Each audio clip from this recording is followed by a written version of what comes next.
Well, let's get more now on our top story, the latest US strikes on Iran and Tehran's strikes against the Gulf. Joining me from Washington is Sina Azodi, a director of the Middle East Studies program at George Washington University, and Abdullah Barboub. He's chair of the State of Qatar for Islamic Area Studies at Waseda University, joining us from Muscat in Oman. My thanks to both of you for being with us. Sina, I'm going to start with you.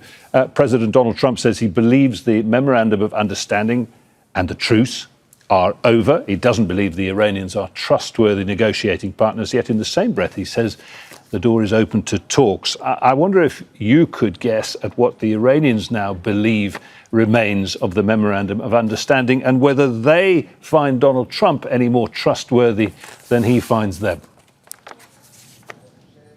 Well, I think the issue of distrust between Iran and the United States is nothing new. I mean, it goes back to 47 years with all the historical baggages, the things that they are angry at each other. There's a long list of that. And again, this is nothing new. But my understanding is that what Donald Trump said about the memorandum of understanding, he was lashing out, and that's correct. He said from his perspective, the memorandum of understanding is over, but we have not seen any official withdrawal or abrogation by either the American side or the Iranian side.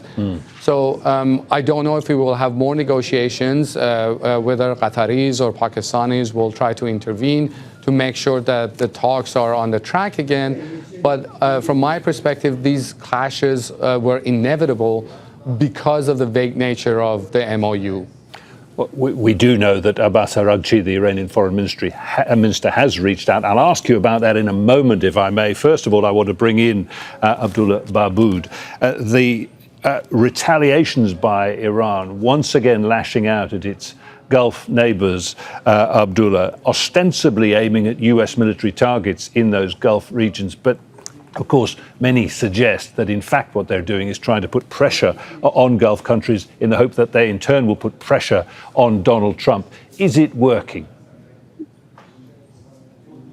Well, I think, first of all, any attacks on the Gulf states and their critical infrastructure has to be condemned.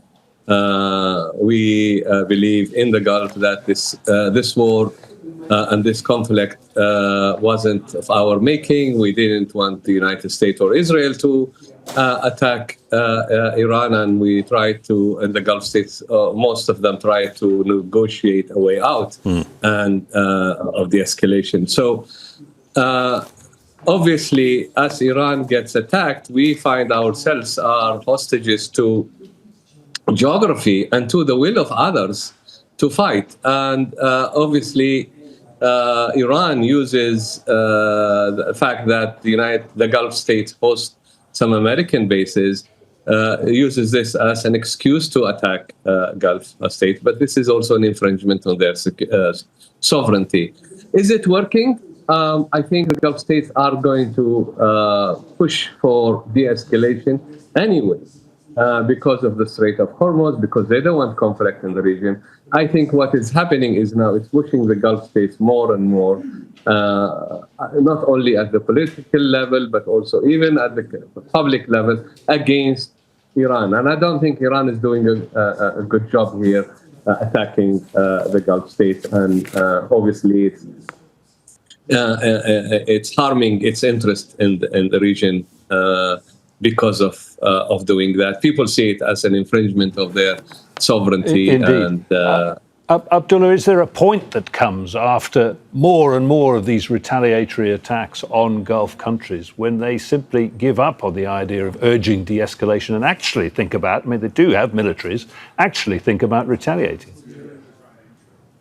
I think there has been some attempt to do that. But I believe it's not to the interest of anyone. Certain countries in the Gulf, as we've heard, try to retaliate.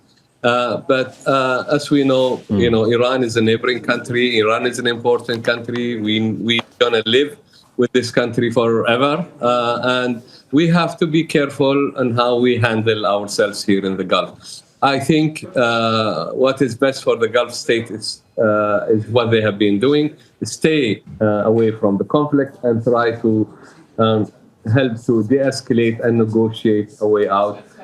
First of all, to stop this conflict within the Gulf, but also to open the Strait of Hormuz, which is, of course, a vital strategic choke point for the whole world and affects the economy not only of the Gulf region, but of the Gulf. And to work with Iran as a neighboring country. So this is going to take a long time, not going to be an easy road. Indeed. Sina Azodi is standing by for us there in Washington, D.C. Thanks for listening in. Look, as I said earlier on, in the last hour, it's emerged that the Iranian Foreign Minister Abbas Araghchi has held phone calls with regional governments, with the key mediators, with Pakistan, with Qatar, looking to de-escalate, looking essentially to put out these fires. It sort of begs the question on Iran's behalf, why do it in the first place? Why attack peaceful shipping violently, other than by some other means, knowing that you're going to spark a violent retaliation? It points to or suggests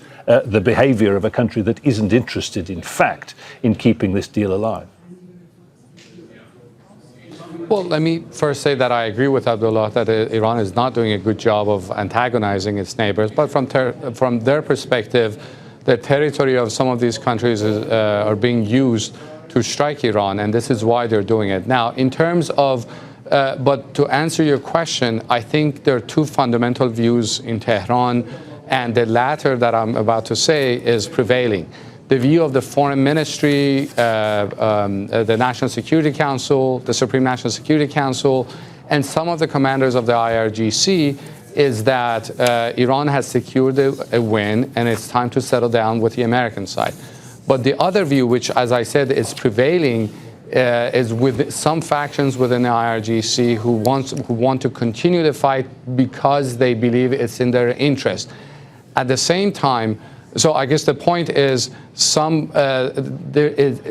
not just an entire the system in itself is deciding. There are factions that are playing a role, but strategically, their view is that this southern shipping lane in the Strait of Hormuz is, its introduction is the way of the United States eroding Iran's strategic asset, which is the control over the Strait of Hormuz, and this is why they're trying to make sure that other countries coordinate with Iran when they're passing through the strait. So that's the thinking behind it. Well, that was some interesting points raised there. My thanks to both my guests, Sina Azodi, their Director of the Middle East Studies Program at George Washington University, and Abdullah Baboub, Chair of the State of Qatar for Islamic Area Studies at Waseda University. Thank you.